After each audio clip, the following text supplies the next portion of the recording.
இயேசு கிறிஸ்துவின் நாமத்தினால் உங்களுக்கு என் அன்பின் நல்வாழ்த்துக்கள்.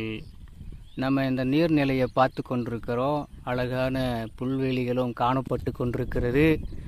இந்த இடத்துல இருக்கும்போது கர்த்தருடைய வார்த்தையை பகிர்ந்து கொள்வது ரொம்ப சந்தோஷமாக இருக்குது. அழகாக இருக்குல்ல, பக்கத்தில் நீர்நிலைகள், அழகான புல்வெளிகள் இங்கே நிறைய இருக்குது. பாருங்கள், கண்ணு கெட்டின தூரம் வரைக்கும் ஒரு அழகான நீர்நிலைகள் இங்கே இருக்கிறத பார்க்க முடிகிறது.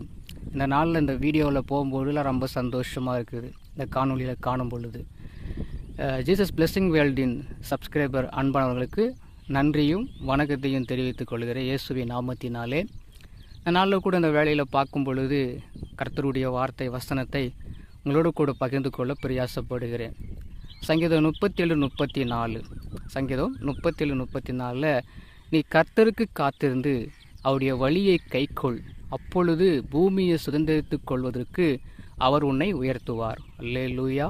நம்ம கர்த்தருக்கு காத்திருக்கணும். அவருடைய வழியை கை கொள்ளும் பொழுது நம்ம இந்த பூமியை சுதந்திரித்துக் கொள்வதற்கு, இந்த பூமியை நம்ம சுதந்திரித்துக் கொள்வதற்கு கர்த்தர் நம்ம என்ன பண்ணுவார்? உயர்த்துவார். அப்படியாய் கர்த்தர் நமக்கு கொடுத்துருக்கிற இந்த வாக்குத்தத்தம் இந்த வாழ்க்கையில் நம்ம நிறைவேறணும். அதுக்காக அப்போ நம்ம என்ன பண்ணணும்? கர்த்தருக்காக முதல்ல காத்திருக்கணும். அவருடைய வழியை நம்ம கை கொள்ளணும். அவர் சொல்கிற அந்த வழியை நம்ம கை கொள்ளணும். நம்ம எப்போவுமே நம்ம என்ன பண்ணுறோம்? நம்முடைய வழியை நம்ம என்ன பண்ணுறோம்? பார்த்துட்ருக்குறோம். பாருங்கள், எவ்வளோ அழகாக தெரியுது இல்லைங்களா? இந்த நீர்நிலைகள் பார்க்கும் பொழுது ரொம்ப சந்தோஷமாக இருக்குது. அப்படியாய் கர்த்தருடைய வார்த்தையை, அவருடைய வழியை நம்ம கை கொள்ளும் பொழுது அவர் இந்த பூமியில் நம்ம என்ன பண்ணுவார்? சுதந்திரத்துக் கொள்வதற்கு நம்மளை அவர் உயர்த்துவார். இந்த மக்கள் மத்தியில் நம்மளை உயர்த்துவார். யார் நம்ம புறக்கணிக்கப்பட்டு நம்ம தள்ளப்பட்ட நிலைமையில் நம்மளை வைத்தாங்களோ அவர்கள் மத்தியில் கர்த்தர் நம்மளை நிச்சயமாக உயர்த்த வல்லவராக இருக்கிறார். நீங்கள் பார்க்குறது மீண்டுமாக காட்டுவது ரொம்ப சந்தோஷமாக, இந்த காணொலியை பார்ப்பது ரொம்ப சந்தோஷம். அழகான ஒரு இடத்த நீங்கள் பார்த்து கொண்டிருக்கிறீங்க. கர்த்தர் அற்புதமாய் நம்மளை நடத்துவது நிச்சயம். அப்படியாய் நீங்கள் காத்திருங்க, கர்த்தருக்கு காத்திருங்க. உண்மையாகவே அது மாத்திரமில்லை, அவருடைய வழியை கை கொள்ளுங்க.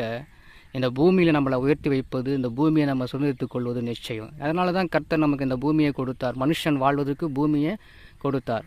இன்றைக்கி நிறைய பேர் என்ன பண்ணுறாங்க? அங்கே போய் வாழ்ந்துடலாம், நிலாவில் போய் வாழ்ந்துடலாம், இதெல்லாம் போய் வாழ்ந்துடலாம் சொல்லிட்டு ஆராய்ச்சியெல்லாம் பண்ணிட்டுருக்குன்னு சொல்கிறாங்க.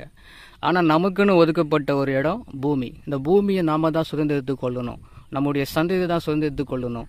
இது தலைமுறையாக ஆண்டவருடைய சந்ததி இந்த பூமியில் இருந்து சுதந்திரித்து கொள்ளப்படுவதற்காக கர்த்தர் நமக்கு கொடுத்துருக்கிறார். அதனால் அவருக்காக காத்து இருக்கணும். அவருடைய வழிகளை நம்ம கை கொள்ளணும். அப்பொழுது நம்ம அவர் உயர்த்துவார். இந்த பூமியை நமக்கு சொந்தமாக்கி கொடுத்ததை நம்ம சொந்தமாக்கி கொள்ளுவோம். கர்த்தர் தாமே அந்த வார்த்தையின்படி நம்மளை ஆசீர்வதிப்பார். ஜெபம் பண்ணுவோம். தகப்பனே, உமக்காக நாங்கள் காத்திருக்க எங்களுக்கு கிருபை கொடுங்க. பெரிய காரியங்களை வாய்க்க பண்ணுங்க. உம்முடைய வழியை நாங்கள் அறிந்து கொண்டு அதன்படி கை கொள்ள எங்களுக்கு கிருபை செய்யுங்க. எங்களை உயர்த்துங்க, எங்களை ஆசீர்வதிங்க.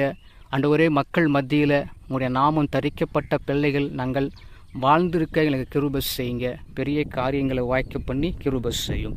இயேசுவின் நாமத்தை சொல்லி செபிக்கிறேன் நல்ல பிதாவே. ஆமேன், ஆமேன்.